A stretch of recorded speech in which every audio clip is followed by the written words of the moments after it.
You're watching StratNews Global. I'm Amitabh Revi, and it's great to see all the way from Prague, Dr. Jeremy Garlick. He's an assistant professor of international relations and China studies at the Jan Masaryk Center for International Studies, Faculty of International Relations, the University of Economics in Prague. Welcome, Dr. Garlick, and thank you so much for your time. Thank you so much for having me. I'm very, very glad to be here. I just wanted to start by asking you, what is your overall assessment of Xi Jinping's prestige or legacy project, if you can call it that, the Belt and Road Initiative, especially in the current context? We're now almost 8 months into the pandemic. There's also been a lot of dimensions that China has been aggressive on in various fronts, and there's been pushback from various quarters as well. So in that overall context, where do you see the BRI currently? Well, of course, the BRI means a lot of different things to different people. So it's the first thing I have to say is that it's a sort of straightforward thing to say, but it's complex, right? There's a lot of factors in it. I think what I focus on is two main things, which is one is that a lot of people would focus on the material aspects of it, the trade, the investment, the infrastructure and so on, the projects that China's building, which is obviously an important part of it.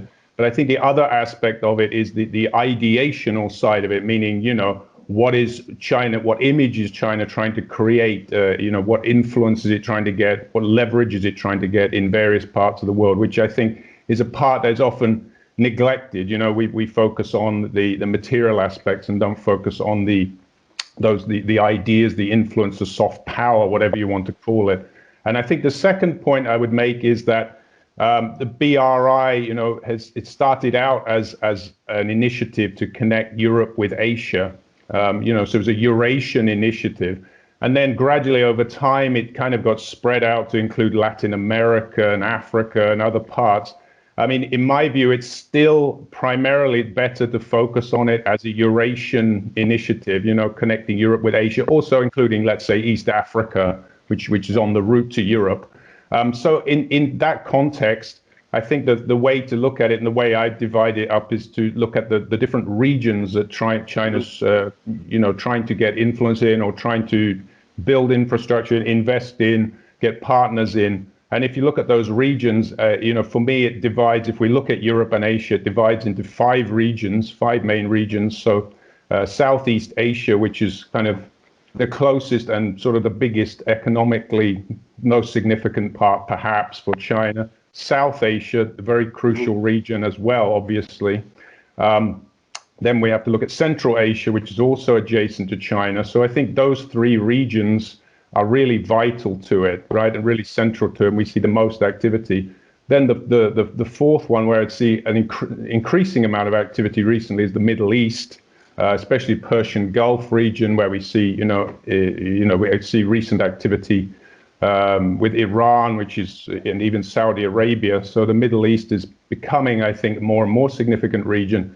And then the fifth region, which is included officially, is Central and Eastern Europe, where I'm located. So and of course then Western Europe is also there, but Western Europe doesn't usually get included in the official kind of nations. With the Central and Eastern Europe, we have this 17+1, which has been absorbed into the Belt and Road. So I would focus on it in those regions. Right. Just get to the specific regions, Professor Garlick, in a bit.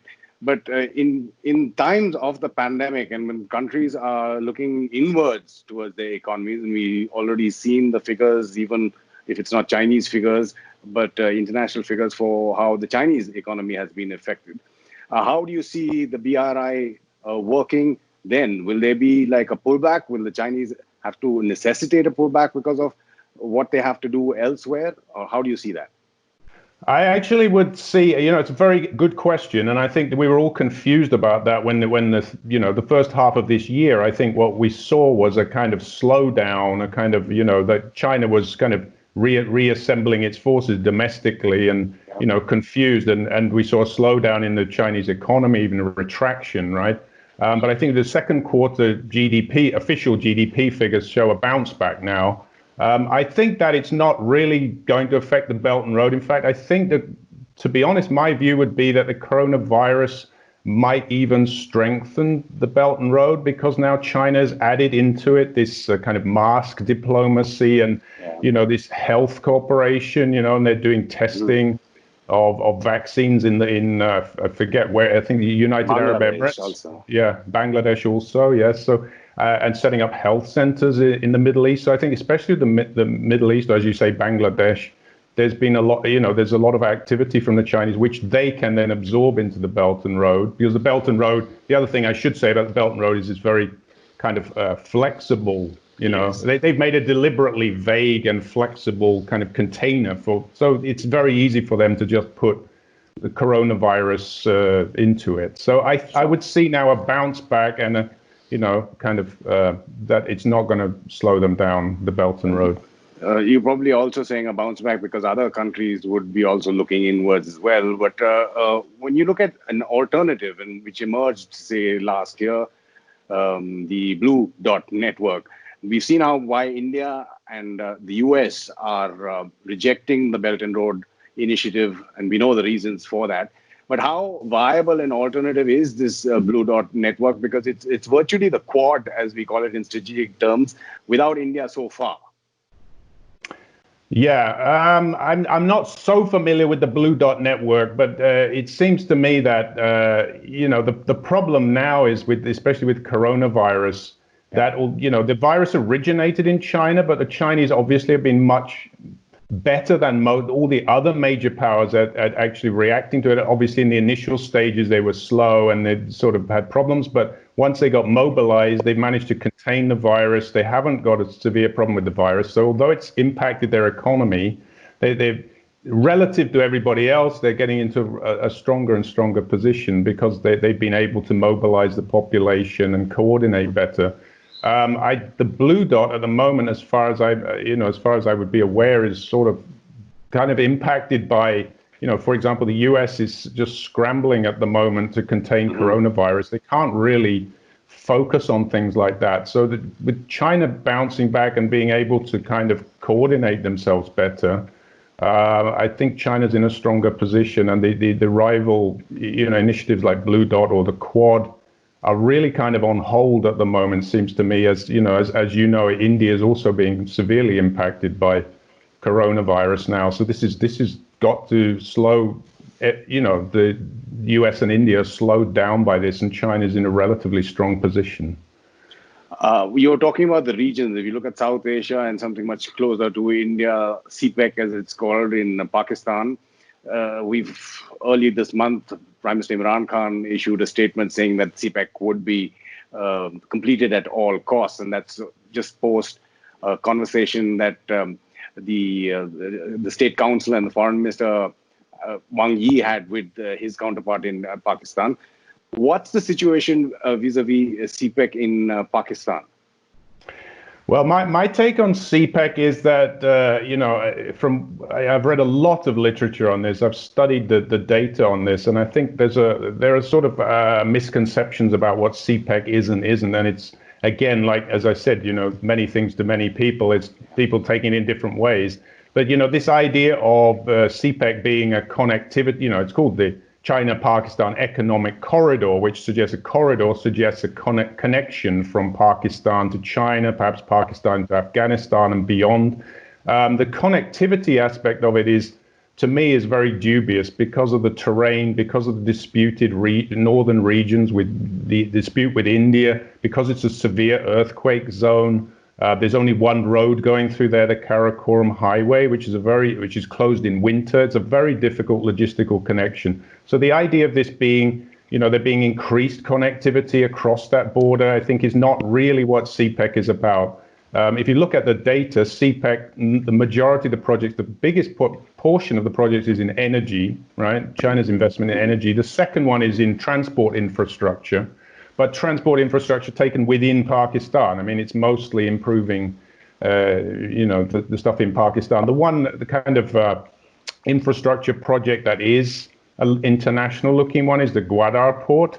But of course, Gwadar port is, very lacking in transparency, very closed off. We don't know exactly what's going on there.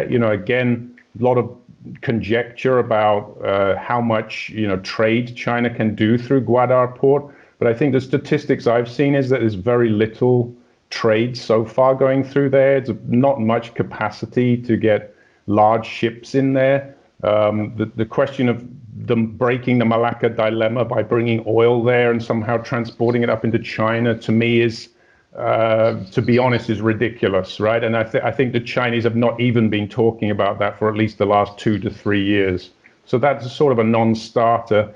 So what does that mean? What is CPEC then? It's kind of, from Pakistan's point of view, it's investment in their energy and transport infrastructure. From China's point of view, what do they want out of it? As far as I can conclude, it's a kind of geopolitical balancing against India. They want to make sure that they have influence and leverage in Pakistan. They want to make sure they have a base, a foothold on the Indian Ocean through Gwadar, things like that. So it's a kind of a balancing, in my opinion, but this opinion would not be accepted by Chinese scholars, I don't suppose, right? You did write that piece about CPEC, pipe dreams versus geopolitical realities, and you're referring to even deals that were signed maybe end June and early July for 2 hydropower generation projects in what we call Pakistan-occupied Jammu and Kashmir, reportedly worth almost 4 billion, another 7.2 billion for the railways, which is being seen as, you were again talking about infrastructure. But you talked about transparency. And again, now we have the CPEC authority is headed by Lieutenant General Bajwa, who was the ISPR spokesperson before he retired. He's also the special assistant on information broadcasting to the Prime Minister. The military's involvement, the Pakistan military's involvement, and the lack of transparency. And that's one of the reasons that the Americans were trying to promote Blue Dot, I presume. What's your overall take on the CPEC and how Pakistan could possibly fall into what's called a debt trap with what's going on with CPEC? Well, we have to be careful about talking about debt traps because, I think there's been a lot of kind of media attention to that term, debt trap diplomacy. I don't know if how your viewers are aware of this, but in academic circles, this idea of debt trap diplomacy has been kind of debunked, and people are saying there's not really that much evidence of it. I think what we have to look at rather than debt traps, rather than the idea of trying to trap Pakistan to debt, I think what China's doing in Pakistan and elsewhere in the world, and I don't necessarily mean this in a negative sense, but I think it's a fact, is they are trying to get leverage, they are trying to get influence.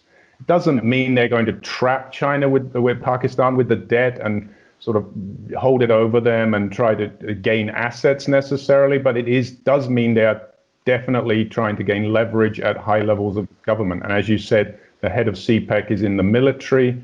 The Chinese and Pakistani militaries, I'm sure, are in close contact. The Pakistani military is highly involved in CPEC. And, there's already, stories last year of China, interfering behind the scenes with the running of the Pakistan CPEC committee and changing the head of it, presumably to somebody that they have more leverage over, right? Or is more on their wavelength. So I think if we look at it in those terms in the Belt and Road around the world, Pakistan, other countries as well, it's about influence and leverage. Again, though the Chinese would not want to put it that way and would not, necessarily. I mean, I've talked to Chinese scholars and they don't want, they're very resistant to that idea. But that's how I would see it. You talked about Gwadar, and now if you move further west, Chabahar and what's going on there, and the reports of this strategic $400 billion partnership between China and Iran, two, at the moment, if you can put it like that, isolated countries, or feeling the need to embrace each other because of what's happening, pressure against them. How do you see the whole Iran infrastructure strategic partnership project that has been talked about? It's still not official as yet.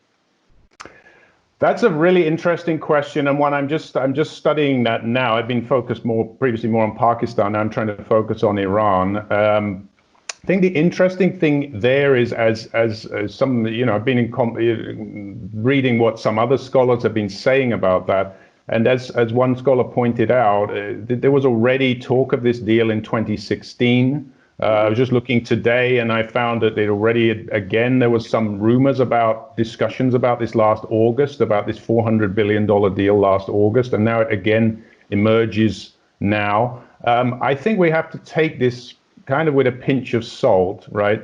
That China, if you look at the record of what's happened with Chinese investment in Iran over the last 10 years, has not been as much as you might expect. It's certainly not been on the level of Pakistan. Even the engagement with Saudi Arabia has been much, much larger. And I think this is to do with China being reluctant to commit to Iran because of Iran's kind of pariah status. They don't want to get mixed up in geopolitical turmoil, right? They want to stay out of that as far as possible. And I think they see Iran as quite a risk. On the other hand, they definitely want to be there because because of Iranian oil, because also of the geopolitical, the geographical position on the Persian Gulf. They would very much, I'm sure, you will not find any information about this, so it's speculation, but yeah.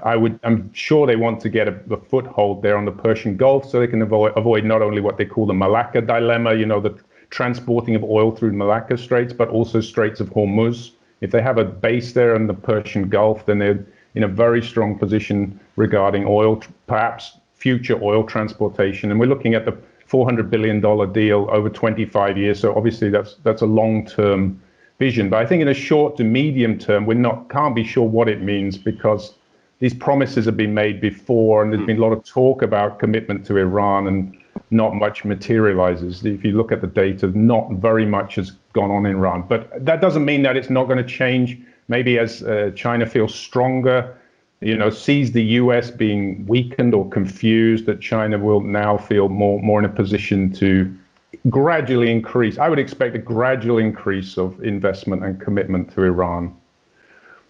If I can move from that region to Southeast Asia now, how much of a pushback are you seeing? Because when you look at the larger geopolitical situation and various countries, whether it's the Indonesians or the Vietnamese, or the Malaysians, the Philippines, who went to Geneva, of course, and won that case, is there any pushback?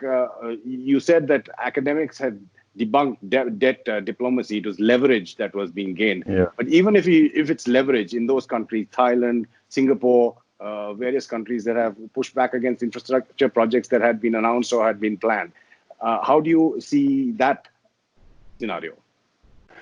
That's again a very good question. I think the question in Southeast Asia is how strong do each of those countries feel? How much leverage China can get?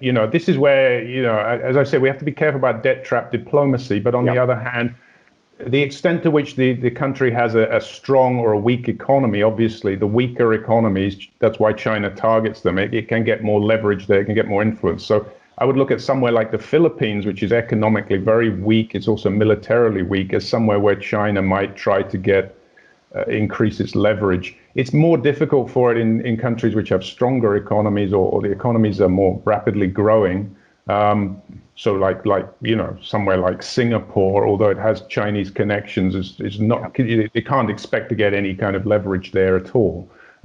So it depends on the economic conditions in each country. Of course, in Southeast Asia we have ASEAN. If the 10 of them that are in ASEAN can pull together, then they can still resist Chinese influence. So Southeast Asian countries very important economic partners for China, but I would see the most influence coming.